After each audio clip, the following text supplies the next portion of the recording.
เดี๋ยวตัวสิง่ายบอกที่อยู่โซนนี้เนาะเดี๋ยวไว้โซนนี้ก่อนมันจริงสิสะดวกเนาะ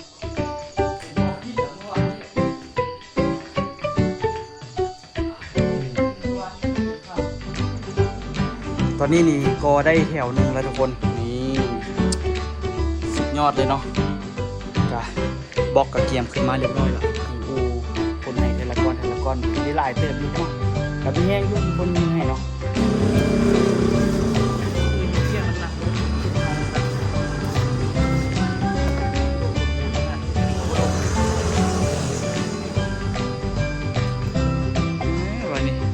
เป็นนั่นเลยเฮ้ย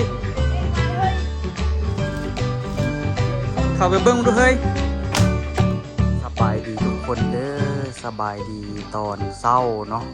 เศร้ามื้อนี้ตัวสิมาสืบเปียกต่อทุกคนแต่ว่ามื้อนี้กะไออ้นกับบ่ได้อยู่คือเก่าเนาะทุกคนเนาะตัวก็ได้เฮ็ดเวียกคนเดียวคือเก่าเนาะบ้านนี่กับมีพ่อจอยมาช่วยแน่กะมีแห้งเติบเนาะทุกคนแต่ว่ามื้อนี้นี่ไออ้นบ่มานี่บ่แม่นเมาเด้อทุกคนเด้อมื้อนี้เป็นมื้อวันศิลป์เนาะทุกคนเนาะ15 ค่ำอยู่ในลาวนี่ส่วนหลายกะสินิยมกะพักมื้อวันศิลป์นะทุกคนพักเวียกเนาะแบบว่าเฮ็ดเวียกหนักแบบกรรมกรเป็นอย่างประมาณนี้ก็แม่นทุกๆวันศิลป์เขาเจ้าสิพักเวียกเนาะบางคนก็บ่ได้พักแต่ว่าส่วนใหญ่เขาเจ้าก็พักเนาะคือไอ้อ้นมื้อนี้ก็บ่ได้มาเพราะว่าเป็นวันศิลป์แล้วก็วันศิลป์เขาเจ้ามักสิแบบว่ามันสิเกิดเรื่องเกิดราวที่บ่ดีบ่ควรเฮ็ดเวียกหนักบ่ควรเฮ็ดเวียกที่อันตรายหั่นน่ะแต่ก็สำหรับตัวก็ตัวก็นับถือศาสนาพุทธแต่ว่าตัวบ่ได้ถือเนาะมื้อใดพร้อมก็คือเฮ็ดนะพระเพิ่นก็บอกตลอดว่ามื้อบ่ต้องบ่เกี่ยวว่ามื้อใดดีบ่ดีมื้อใดพร้อมกับมื้อนั้นแหละดีเขาจะมักสิเพิ่นมักสิว่าเนาะตัวก็บ่ค่อยได้พักดอกส่วนหลายคันว่าอยากพักก็คือพักซื่อๆมื้อนี้ก็เลยสิมาสืบต่อเฮ็ดอันนี้ให้มันแล้วเนาะกะเอาสิเฮ็ดแต่ก่อข้างนี่ให้มันแล้วก็สิเซาคือกันมื้อนี้บ่ได้เฮ็ดอีหยังหลายเนาะคันกะตัวนี้แล้วก็ไอ้โอนมามื้อหน้าก็คือได้โบกเลยว่าซั่นซะน่าจะบ่ได้เฮ็ดเวียกเก่าซ้ำๆซากๆเนาะเฮ็ดตัวนี้เฮ็ดแล้วก็มาแล้วก็ได้โบกฝานี่เลยอยู่ไทยเขาเอิ้นว่าหยังว่าลืมละโบกนะมีหยังเนี่ยลืมละเดี๋ยวไปเบิ่งก่อนเบิ่งมาแล้วทุกคนเนาะเขาเจ้าว่าสาบปูนเนาะทุกคน ก็สิได้สาบปูนเลยมื้อนี้นี่ก็ให้มันแล้วเนาะนี่เมื่อวานนี้ตัวก็ไปโอ้ถือว่าเมื่อยเติบอยู่นะทุกคนก็มื้อนี้ก็มาสืบต่อให้มันแล้วไปเนาะเบอร์เดียวเฮ็ดได้1 2 3 4 5 6 7 8 9 10 11แถวเนาะมื้อนี้ก็สิได้1แถว2แถว3 4 5 6 7 8เนาะกะว่า8แถวนี่ให้มันเร็วไวๆล่ะตัวก็สิได้พักผ่อนให้กันมื้อนี้สิได้เซานะทุกคนบ่ได้เฮ็ดเวียกหลายแต่ตัวนี้นี่ก็บ่มีเหลี่ยมเลยเนาะเพราะว่าเฮาจับเหลี่ยมในเนาะนี่ตัวนี้เฮาได้จับเหลี่ยมในเลยเฮาบ่ได้ใส่ฝาเลยเนาะตอนนี้ไปแล้วก็มื้ออื่นมาแล้วก็ได้โบกเลยก็สิสะดวกไปเนาะห้องน้ำก็มีห้องน้ำส่วนตัวแต่ยังบ่ได้เฮ็ดอีหยังเทื่อยังบ่ได้บ่ได้เจาะอีหยังเทื่อเนาะก็เฮ็ดตัวนี้ไปก่อนเปิ้นตัวนี้เฮ็ดบอลมืดๆตัวนี้ละฮู้เลยบ่ได้มีปองแน่ ก็สิได้ทราบเนาะทุกคนสิได้ทราบมันทราบฝาผนังมีอย่างให้มันแล้วบางทีก็บัสิจ้างเขาบางทีก็โอ้จ้างเขาก็จ้างบ่ไหวบอกกันเลยว่าที่ก็สิเฮ็ดเองเนาะห้องนอนเขาก็บ่ได้ใหญ่หลายแล้วทุกคนพอได้อยู่เนาะนี่เฮ็ดพอได้อยู่ประมาณนี้แหละห้องนอนแบบว่ามีห้องนอนติดห้องน้ำแล้วก็มีเตียงในนึงเนาะที่จริงกะห้องนอนอาจจะห้องน้ำอาจจะใหญ่พดบอก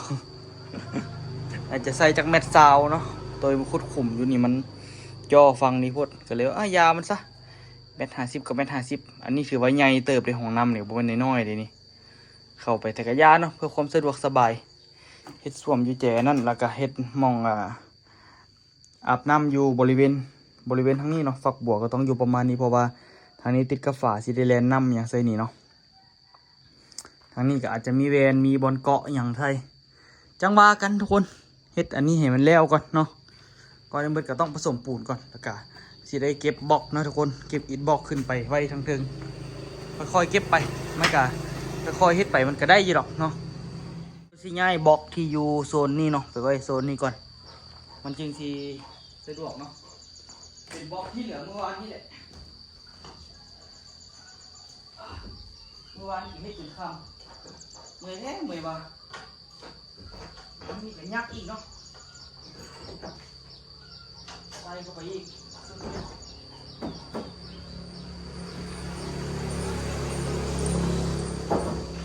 สู้ได้เนาะเปียกคนอยู่ที่เฮา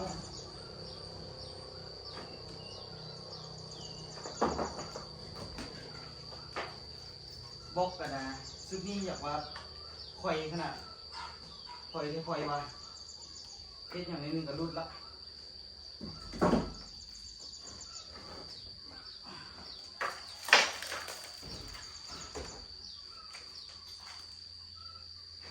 เอาไว้เป็นยามเนาะ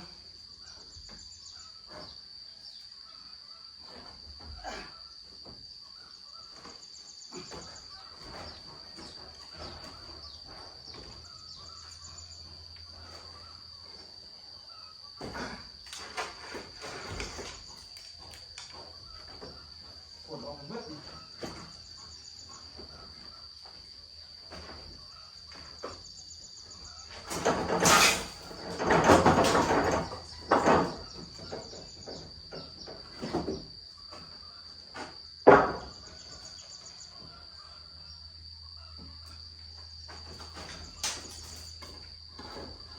เดี๋ยวตัวเชื่อมกรอบที่นี่ล่ะคือที่ง่ายหรือว่าอื่น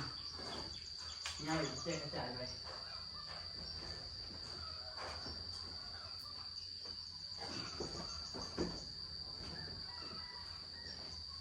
ที่แตกไหลกับบ่ได้เลยเพราะว่าตัวไหลมาพอดีละ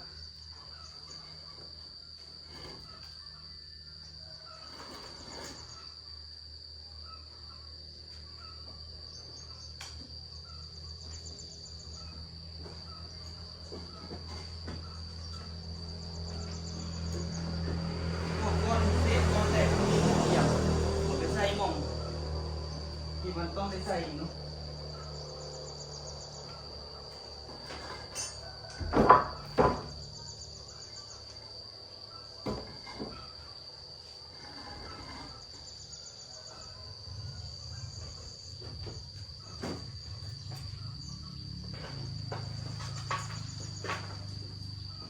ไม่พอย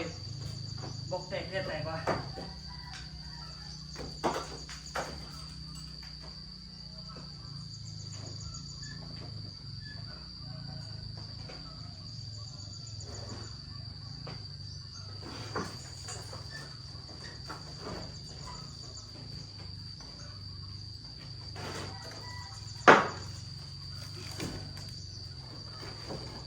เป็นอย่างต้องมีสติเนาะที่เปียกพวกนี้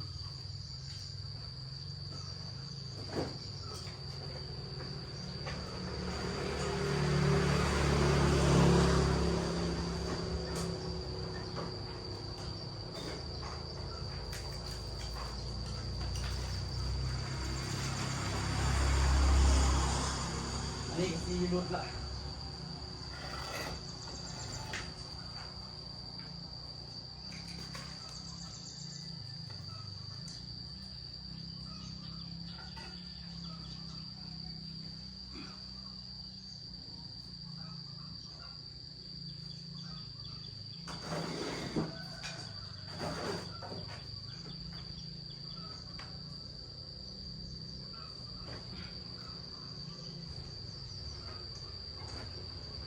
กระแจกกระจายบอกวันนี้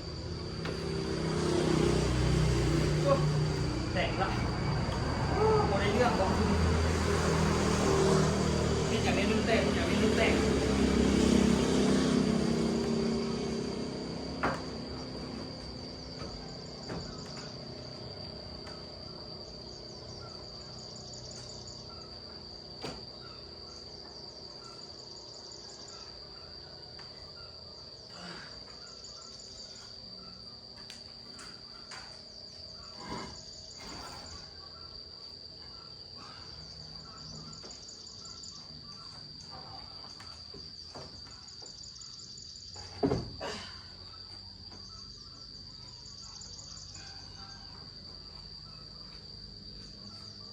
เดี๋ยวจะค่อยๆเฮ็ดไปกันเนาะ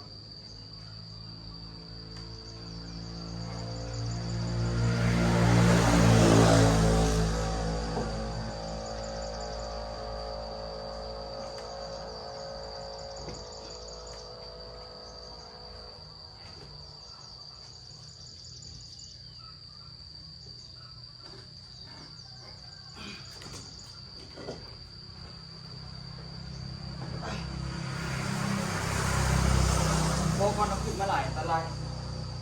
บอกนี่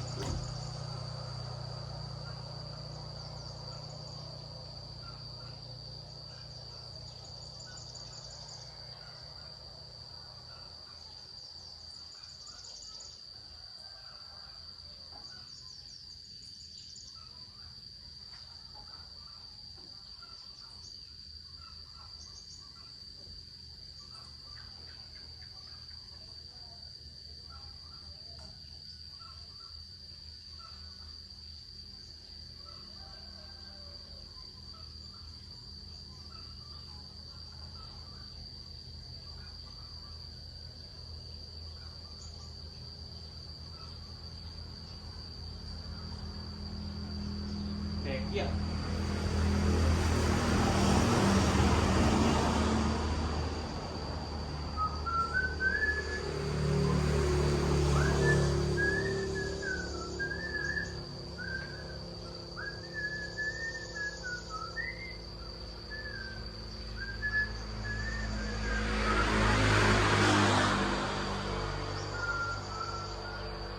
ที่แปลงตัวนี้นี่ก็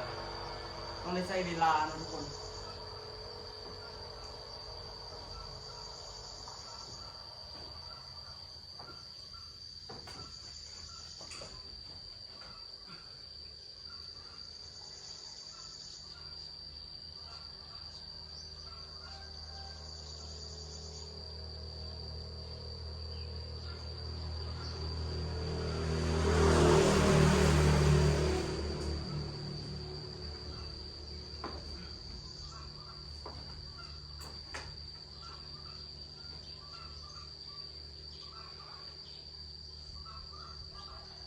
ปรับเพียบไปจึงลงไปสมบูรณ์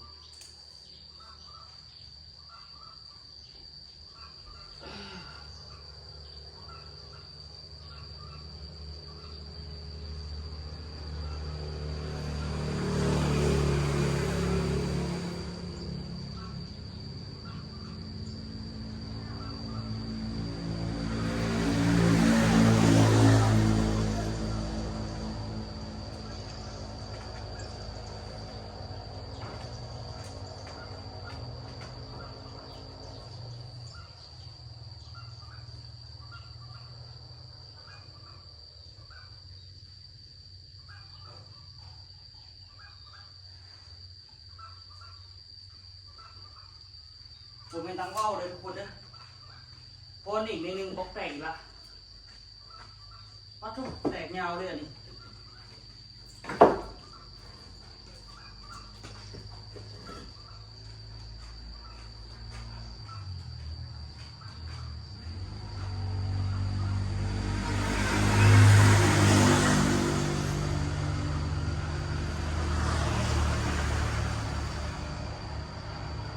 เป็นหนึ่งแตกเป็นหนึ่งแตก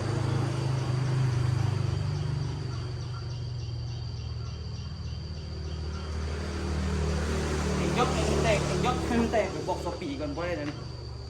บอกเท่าหนาผสมปูนหน่อยพดตัวนี้เอาขึ้นมาฮอดแล้วยังแตกอยู่ตัวนั้นคือกันตอนเอาขึ้นมาก็บ่ได้เป็นอย่างเอาขึ้นมาฮอดแล้วก็เหน่งไม่นี่นิดเดียวนั่นก็แตกแล้วก็มีพี่อีกบ่แมนมืดแล้วก็มีก้อนที่แบบว่านะเอาขึ้นไปละพอดีต้องได้ใส่ตัวหักครึ่งก็หลายเติบตัวนี้นี่ก็เกี่ยมออกกลางสมบูรณ์เลยตัดเล็กไว้เรียบร้อยแล้วทุกคนที่เดินตัดเล็กเนาะ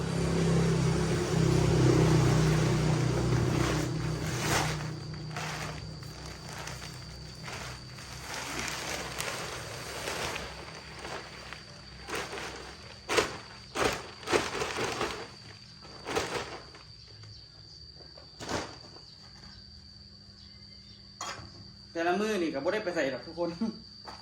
เนาะซองเฮ็ดซองสร้างต้องแบบนั่นนี่ก่อนมันก็เป็นเวียกเนาะแล้วก็เก็บเฮ็ดคลิปไว้เพื่อเก็บความทรงจำพร้อมเนาะแต่ยังดีที่มี FC หลายๆคนก็ยังทำเรื่องคลิปเนาะ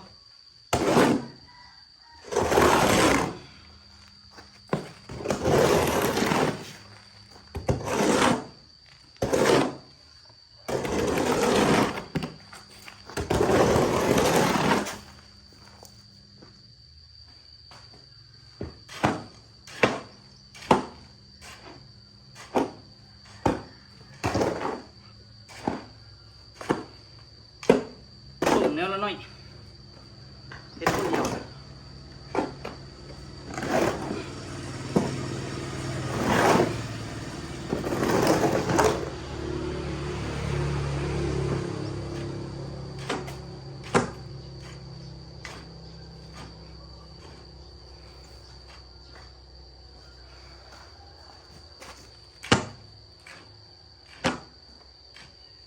เลยล่ะเติมน้ำเลย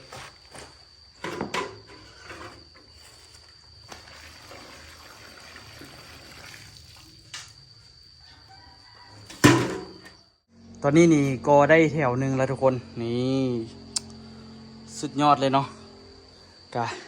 บล็อกกะเกียมขึ้นมาเรียบร้อยละนี่อูคนให้เทละก้อนกินได้หลายเติบอยู่เนาะกับมีแห้งอยู่มีคนยืนให้เนาะเดี๋ยวเขาค่อยๆกอไปกะ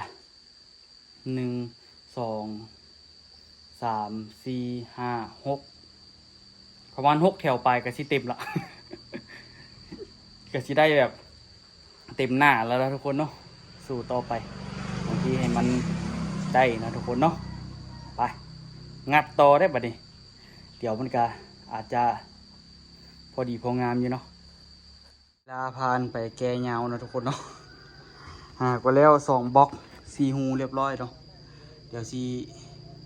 พยายามกอเรื่อยๆรู้สึกว่ากอนี่มันก็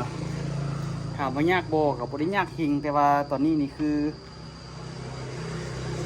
แต่ก่อไปแล้วมันกินเวลาไปหลายขนาดกินเวลาไปไว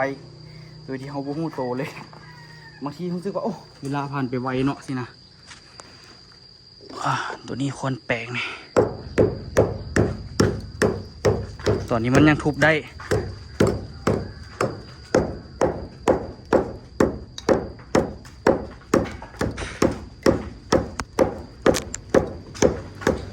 มันโดนไปแล้วมันทุบบ่ได้เหรอยากเลยนี่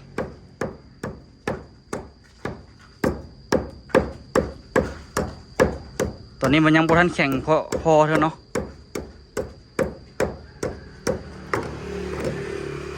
มานี่ปลาไว้เดี๋ยวเขากอต่อไปเรื่อยๆทุกคนให้มันเร็วไวๆไปนั้นมาสิเฮ็ดเครื่องมือหรือสิเซาซันเด้ กินเวลาบอกหลายเลยยังบ่ฮอดใจเรือปานนี้ขึ้นไปแถวที่3ใกล้สิเบิดแล้วทุกคนบอกหมดเนาะลงมาขนอีกแล้วก็ใกล้ละทุกคนอันนี้แล้วก็เกียมโบกแล้วก็โบกแล้วทั้งหมดแล้วมันเทปนั้นทุกคนเทพื้นแล้วก็หรืออาจจะโบเทกะคันโบกแล้วทั้งหมดแล้วก็สิก่อหลังคาในก่อนแล้วก็ตีแผ่นเซล่าที่เหลือนี่ใส่ทั้งหน้านี่เนาะตอนนี้ยังบ่ทันตีก็ย้อนว่าเฮาสิได้เฮ็ดกันศาสตร์ทั้งหน้านี่แหละทุกคนอีกหลายแนวอยู่เนาะที่จะต้องเฮ็ดแต่ก็ค่อยๆเฮ็ดไปนี่แหละทุกคนเพราะฉะนั้นตัวตั้งใจไว้ให้มันแล้วเดือนนี้เอาไปเอามาโอ้ยบ่แล้วซ้ำทุกคนแต่ว่าตัวก็พยายามเฮ็ดทุกมือแล้วเด้พยายามเฮ็ดให้มันได้หลายที่สุดละแต่ก็มันบ่แล้วนะทุกคนมันบ่แล้วเฮาก็สู้ซนเอาเนาะทุกคนเดี๋ยวมันหักแล้วนี่แหละค่อยๆเฮ็ดค่อยๆไปมันก็ไปได้หลายเติบแล้วเวียกก็ได้ทุกคนบอกว่าอย่างไรเดี๋ยวตัวที่คนบล็อกขึ้นไปกอต่อเนาะทุกคนตอนนี้ได้4แถวแล้วก็ขนบล็อกขึ้นมาแล้วทุกคนแล้วก็ลงไปผสมปูน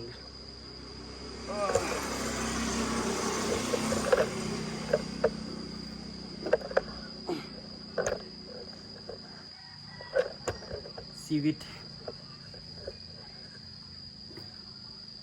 ที่ต้องสู้ผมมีหมองที่อยู่เลยมาดิ เอาบล็อกมาใส่ไปละ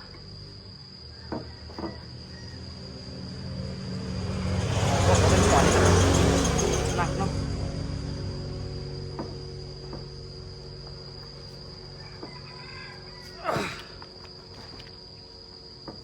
ตอนนี้เจาะ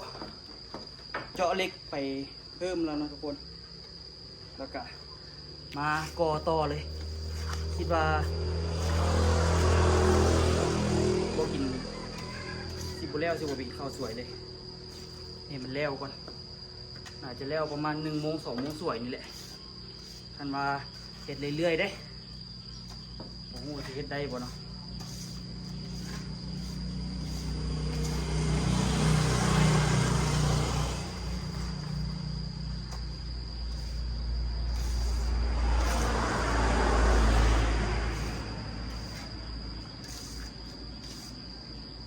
ไม้อ้นตกใจเลยโอ้แล้วไว้แฮะ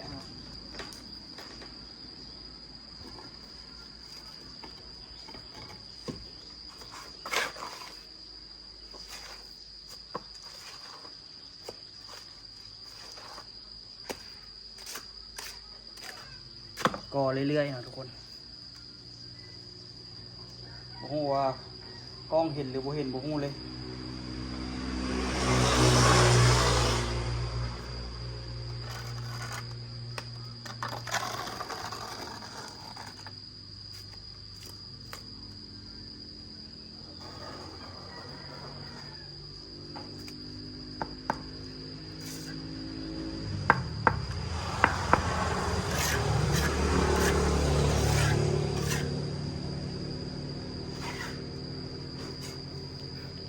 มูสิกมันต้องเงื้อขึ้นนิดนึง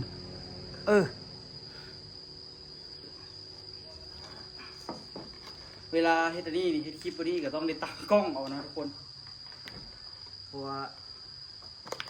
หลายคนกับมีเวียกไปเรียกเราต้องได้เพิ่งตัวเอง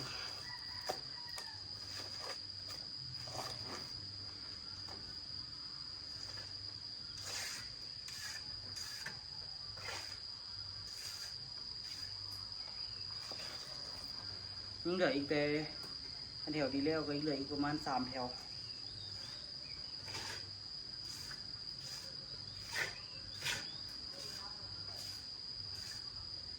ยากแต่ไปเอาบล็อกไปเอาปูนนี่แหละมันได้ขึ้นได้ลงลำบากขนาด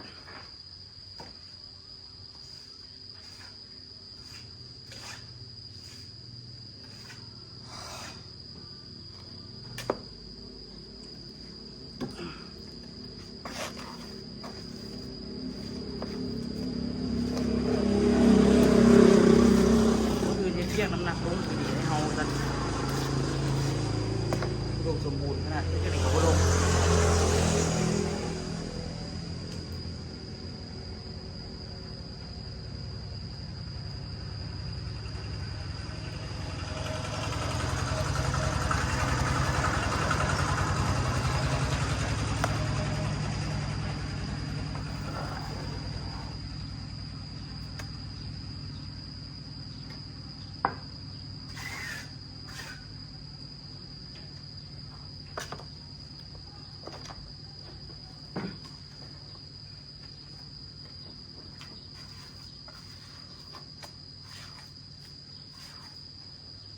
พอกอมันสำนานแน่แล้วกันเริ่มถนัดมือเนี่ยแหละมันก็กอง่ายอยู่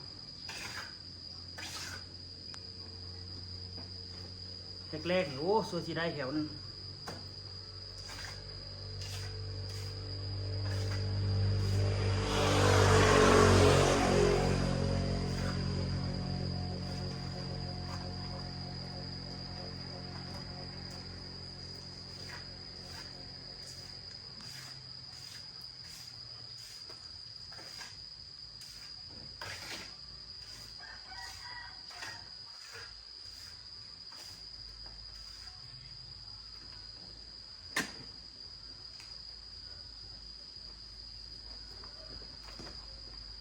พยายามเอาบล็อกส่วนข้างหน้าก่อนนะจุดบนหนัก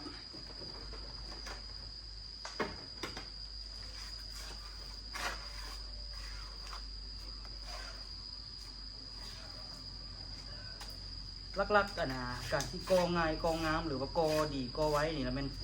ขึ้นกับการผสมปูนทุกคนการผสมปูนก็ดีมันจะงาม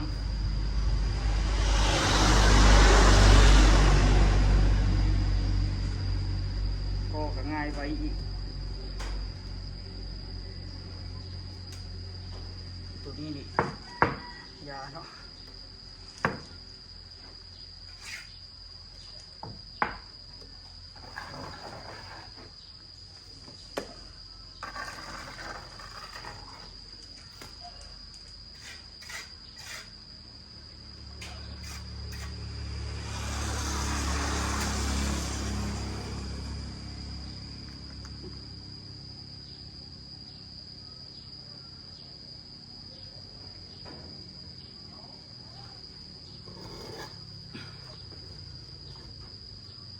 มือกับหูสกีดมือซื้อหลังๆนี่ก็ได้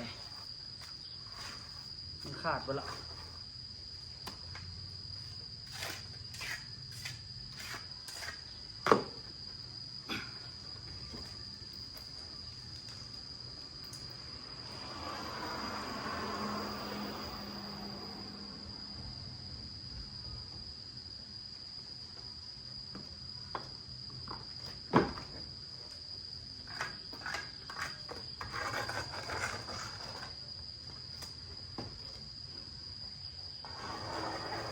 จานก้อนรู้สึกว่าเวลาผ่านไปไว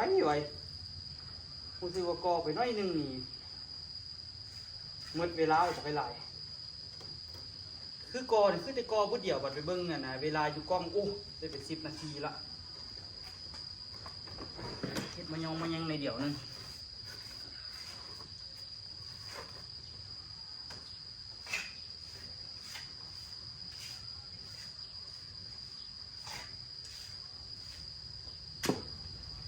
เดี๋ยวเอากอไปเรื่อยๆก่อนเนาะเดี๋ยวก็ได้ไปเอาปูนอีกลงไปเอาปูนเพิ่มเนาะสิแล้วทุกคนเอ้ยเหลืออีกนิดนึงเนาะตัวมาเอาปูนไหมปูนมืดนี่ผสมไว้ละกะว่าให้มันแล้วเลยเนาะแล้วเราจะไปกินข้าวแล้วก็พักผ่อนบัดเดียวตอนนี้นี่ยังเหลืออีกแต่2 ก้อนกะซีแล้วทุกคนอีก2 แถวบนเป็น2 ก้อนนะทุกคนเนาะกะซีได้คือมูลแล้วเด้อคือมูลแล้วกะเรียบร้อยนะทุกคนเนาะมันกะบนมีอย่างยากละบัดนี้หลังจากเฮ็ดฝาแล้วทั้งหมดเนาะ บ่ยากว่าซั่นเด้โบกนี่ก็เกือบตายพอแล้วได้นี่เนาะ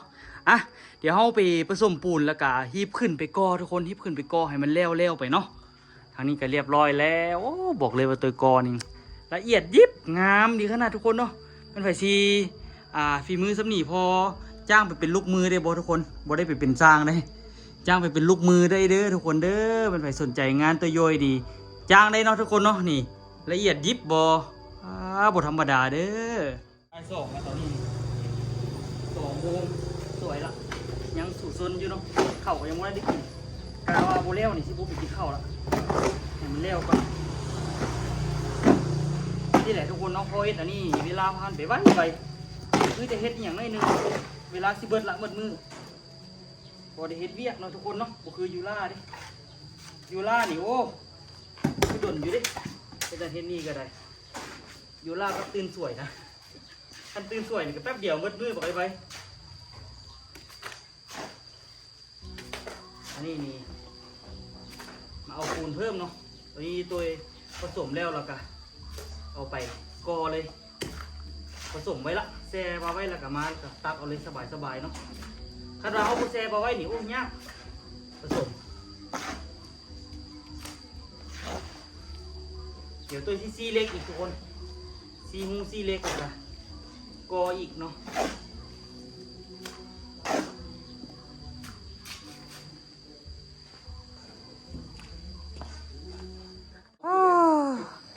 เรียบร้อยมือปูนกัดพอแหวงได้ทุกคนเนาะถึงน้ำไหลแล้วมือมันเหี่ยวเรียบร้อยแล้วเด้อฝ่าทุกอย่างบาดนี้นี่เป็นแล้วเลยนอนก็ได้ห้องเมียนอนรถเจ็บขี้แล้วขี้ลงเดี๋ยวสิต่อน้ำมาให้เลยเจ็บขี่แล้วขี่รถตัวมาขี้เรือห้องมันปวดบ่ไปซื้อสักโคกมาแล้วได้พอซื้อแล้วได้ป่ะนี่ไปซื้อสักโคกมาแล้วตั้งแต่เดี๋ยวนี้กระจังเทพื้นฮะวันนี้เป็นนั่นเลยเฮ้ย เข้าไปเบิ้งดูเฮ้ยอ้าเรียบร้อย นอนตื่นนอนมา ปะโถ เปิดประตูผมเยียบมา ปูนซีเกเดยากเด้โปนี่ยากบนโปทั้งเทิงนี่ยากที่สุดเลยปูนมีเท่าไหร่กับบุเรือมีแต่นี่แหละทุกคนเนาะตื่นเช้ามาก็คืออูก็แหละสิมีวิวงามๆให้เบิ่งมีอากาศบริสุทธิ์สดชื่น น้องเฮ็ดอันนั้นน้องเฮ็ดกันยุงเสื้อเนาะ มีอากาศที่สดชื่นจากกินตดของค่อย เครื่องนุ่งเดี๋ยวเอาไว้ใส่ไว้ดีกว่า กันว่าสิเอาไว้นี่แหละตู้เสื้อผ้าก็สิตกอยู่ประมาณนี้ เอาตัวเก้ามา เอาตัวนั้นแหละแล้วก็มีทางย่างหน่อยนึงสิไปย่างอย่างแถวว่า นี่ก็ใส่กระตา แล้วก็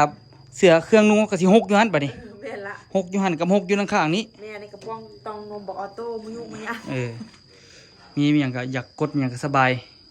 อยากเข้าห้องน้ำก็สะดวกอันเดิมเฮ็ดอันปลั๊กไฟอยู่ห้องบนนอนเลยเด้อ อย่าไปซอกสลองกันเด้อ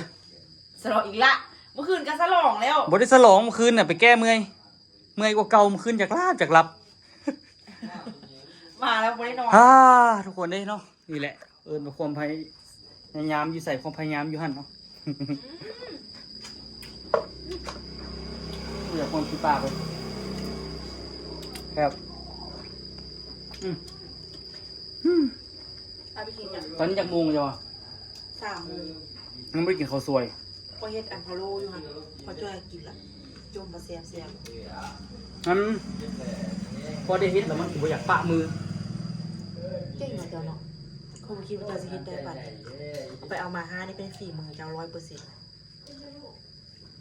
แค่โบเสื้อใจคอยซื้อ ไม่ได้ไว้เสื้อใจแล้วเจ้าเฮ็ดอย่างไว้เสื้อเป็นหมดแล้วมัน ห้ามหนาวเช็ดเอง